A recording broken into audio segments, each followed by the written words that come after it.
into the heart of man the things which God had prepared for them that love Him. Sino nagmamahal sa Panginoon dito sa umaga? Pakita natin, yes Lord, I love you with all my.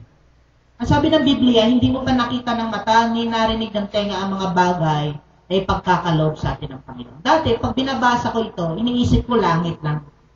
Ako sa langit, hindi ko. Pero alam niyo, pwede pa lang. Naglambing nga ako kay God noong December. I was praying for laptop. Ito siya. Noong prayer pa lang, hindi imposible. Nasanay na ako sa desktop mas malaki pa dito yung bit-bit ko sa school Kung may set up ako pang mag-preach. Sabi ko, Lord, ginagamit mo naman na ako. Pwede namang maglambing ng laptop dyan. Inom mo na. And then, nag-pray ako ng December.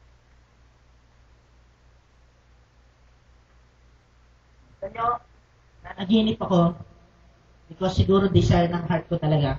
May ginagamit akong laptop na puti. Tapos sa panaginip ko, tinanong ko si God, Lord, saan galing?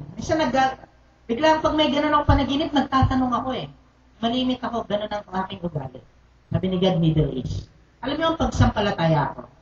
Isa sa mga parents sa school na bless sa aming mag-asawa ang magbibigay sa amin. Yan ang faith ko Galing from Middle East, galing sa oh, thank you, Lord! Lagi niya ako sinishare ko sa wife ko, tinatawanan niya ako. May laptop akong ginagamit. Okay. Akala niya, yun talaga. Not knowing, biglang umuwi yung aking sister-in-law sa Middle East. Galing Kuwait po yun, may pamilya na yun. Actually, hindi ko namin minsan ho kasi, matagal na siya doon, madalang pa sa patak ng ulang kung makaalala yun. So, pag nakaalala, praise God. Biglang umuwi, nagbakasyon ng August. Ako nung sinundo namin sa airport, marami din dalang gadget Siyempre, mga 8 years na hindi namin nakita. Sabik din sa amin. Ako nagunahan mga kapatid ko sa cellphone, ang daming gadget, nagunahan sila. Ako naman, cool na cool lang ako. Pagbukas ng isang maleta, may nakita akong case. Dito lang to ano pa to, may isa pang case. Sabi ko sa ate ko, ate, hindi ako nakikipag-unahan. Sabi niya, gusto mo? Akin na lang. Kinuha ko, binitbit ko, inuwi ko sa bahay. Not knowing, hindi ko nga alam laptop. Basta, sabi niya, kunin mo. Tapos, pumasok muna kami. Pag-uwi ko, binuksan ko ngayon. Alam niyo kung ano laman? Ito. Puting laptop na nakita ko sa akin. Alam mo, na-wash away. Saan nag-start in my imagination? Kaya nung sinishare ko to sa mga sa school, talagang nandoon. Alam niyo, tinanong ko, kailan mo to binili? Kasi alam mo, inayawan ng asawa kasi naghahang. Alam niyo kung bakit naghahang? Wala kasing pan. Kasi yung mga ganitong klase, kailangan ng pan to Ayaw na daw. Sabi ko, laptop pala yun Akin na lang yan. Sige, sa akin. Bakit inayawan? Naghahang. Sabi sa akin, hindi maghahang yan. Hindi naman naghahang Kailang load niya kami ni Pastor Jun ng video Tinanong ko ngayon kung kailan nabili. Alam niyo kung kailan nabili? December. Start nung ako ay nag-desire, start kong in-imagine at ipinanalangin, pinurobide na ni God, December pa lang. Amen? Imagination. Katotohanan, wala akong pambili na ito, kaya ko lang case na ito. Amen? Dakila ang Panginoon. Imagination. Minsan, ang ating imagination, nakakalungkot, puro negative. Wala ko na ito. Wala na lahat. Hindi ko kaya. Okay? Next slide. Look at this slide. Number 1, paano tayo makakapag-stay kay God at ang ating imagination ay maging puro sa Panginoon? Number 1, magnify the Lord and make Him and His Word bigger than any problem, especially in your thinking. Ano problema mo ngayon? Mas malaki si God. Kung ang problema mo kasi laki ng eroplano, laki nun, di ba? Jumbo. 747 Boeing jet, ang laki nun. Kasya 3 bus doon. Sa tingin ko, hindi naman ganun kalaki. Exagerado pa. Pero ang pag-ibig ng Diyos ay kasing laki at mas malawak pa sa buong kalangitan. Uulitin ko. Malaki man kasing eroplano yung problema, ang pag-ibig ng Diyos ay higit na malawak sa kalawakan. At mas malaki siya doon. Amen? Did you know that you can make God bigger? Technically speaking, God is who He is, regardless of what you think. But in terms of your perception sa pag-iisip mo, He can be big or small. You have the power to make Him one or the other in your life. Ikaw namang gagawa niyan sa sarili mo. Lord, ang laki ng problema ko, hindi mo to kaya. Sino nagsabi sa'yo? Sino nagsabi sa'yo niyan? Dati ganyan ako Hindi kaya, Lord. Umiiyak ako sa mga problema ko. Nako, maramihan tayong problema, maiyak kayo sa akin. Nagpahapi ako kay Pastor Jun Naiyak si Pastor Jun, mga pinagdaanan ko Lalo sa pagpapastor na ako. Ilang beses na kami naloko pa nga kami ng sariling pastor Pero wala na yun, no? Nakausap ko nga si Pastor Jay, sabi niya, wala na sa akin yung pastor kasi simula noong nakakilala akong tunay sa Panginoon. Yung pala sinasabi niya yung tunay na paglakad sa Panginoon. Kasi ako, galit din ako pero praise the Lord. Malaki siya doon. Kamusta? Sino mas malaki sa isip mo? Problema mo o si God? Look at this slide. The only thing that make our problem insurmountable was the value we place on that problem. And the things we always say to ourselves. Yan ang problema. Di ko kaya, ang laki ng problema. Imagination din yan Ilan sa mga kababayan natin nawawala na sa pagsamba pag wala ng pamasahe. Daig pa tayo ng iba Daig pa nga tayo na nagtitipon din sa Paranaque.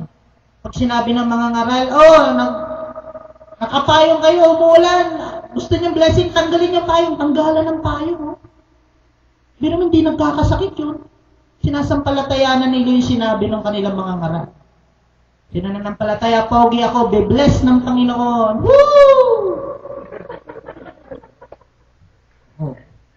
Pag tinignan mo naman, hindi naman talaga gwapo Mas gwapo pa kami nila Pastor Jun doon Pastor Jane, Pastor Benji sa totoo lang. Pero diba? Ilan nating mga kapatid, diba? Sinipon lang, wala na. Sumakit yung konting gulugod. Ba't ikaw natin? Nag-imagine na kasi, matindi. Wala na. Gawain na, miss out! Kaya tignan mo ang isip ay kulang na kulang para sa Panginoon. Kaya pag nagka-problema, ayan. Amen? At ito nakakalungkot, look at this underline. Most of us have become master at enlarging our problem and minimize God in His will. Maging habit na ng isip natin. Kaya sa umagang ito, in the name of Jesus, alisin niyang pag-iisip na yan. Gibain niya ng salita ng Diyos. Kasi ang value na nilagay natin kay God, konti lang. Actually, minsan, mas mahalaga pa nga salita ni Boy Abunda minsan sa mga Kristiyano. Diba? Ito salamin, kung anong... Ganyan Ano masasabi mo sa sarili mo? Kasi mga ini-interview niya, puro may hatred, may galit, may mga past relation. Tapos kinig ka ng kinig. Ayan, nakakawa tayo. Huwag yan ang pakinggan natin ito. Minsan sa totoo lang, minsan ubos ang oras natin sa TV. Sa pag-aaral po, 4 to 5 hours ang ini-spend ng karaniwang Pilipino sa TV. O kamusta tayo? Iba, nagkakandamutan na, matulog na dapat. Talaga, pagdating sa Word, wala na. Wala nang imagination. Sino na i-imagine? Julian Santos, mga artista. Apektado tuloy pag nagkahiwalay no? Talagang, buti na i-imagine mo. How about you sa Panginoon? Hindi mo na-imagine si Jesus? Kung paano niya, Peter, lakad ka, lakad. Ano nakalakad si Peter sa dagat? Nasa dagat nga ako, iniisip kong malalim yun. Nakalakad si Peter? Ay, iba. Tapos one time nung binabasa ko yung John 21, nung binalikan ni Jesus si Peter, dahil mahal ni Jesus si Peter, pinagluto pa ni Jesus. Sabi ko, hindi mo na. Nagluto ko pa ng breakfast sa kanila. Grabe kay Jesus. I-imagine nyo yun na nasa dalampasigan. Biglang pumapasok kasi sok tayo ng Word of God. Kapag nagka-problema ka, mas lamang sa iyo ang salita ng Diyos at solusyon ni Jesus sa iyo dahil mahal ka niya. Daan yung mga problema mo. Minsan lagi tayo nakakalimot. Wala tayong ka-value. Value nilalagay kay God, kay Jesus. At mas malaki ang problema talaga. At minsan may mga Kristiyanong tumatalikod, hindi nakakapag-stay kay God. Why? Dahil sa isang problema. At nalimutan niya na, napakabuti ni God simula nung siya'y bata pa. Amen? Tutuwa nga ako kay God dahil unimaginable ang kabutihan ng Panginoon. Maging ikaw ngayon. Napakabuti ng Panginoon sa atin. Mahal na mahal na tayo. Kaso minsan nakakalimot tayo, malimit, no? Ang naalala yung problema, dala natin ngayon. Hindi na ako maglilingkod. Napakahirap ng problema ito. Wala na tayo. Kalimutan natin, liligtas na tayo sa mga malalaki. Hello? What do you really value? What's big to you? What's more real to you? Next slide. Sabi ng Psalms 51 verse 6. Nung binubulay ko ito, binigyan ako ni God ng verse, lalo na sa ating pag-iisip. Behold, you desire truth in the inward parts, and in the hidden part you will make known wisdom. You will make me know wisdom. Sabi ni God, nagdi-desire siya ng mas totoo sa ating kaisipan. Yung ginamit po diyang you desire truth. Yung word na truth dyan, ang Hebrew word niyan is stability. He desire stability. The real truth. Kasi yung sinabing inward parts dyan, figuratively speaking, yung inmost thoughts, yung pag-iisip natin,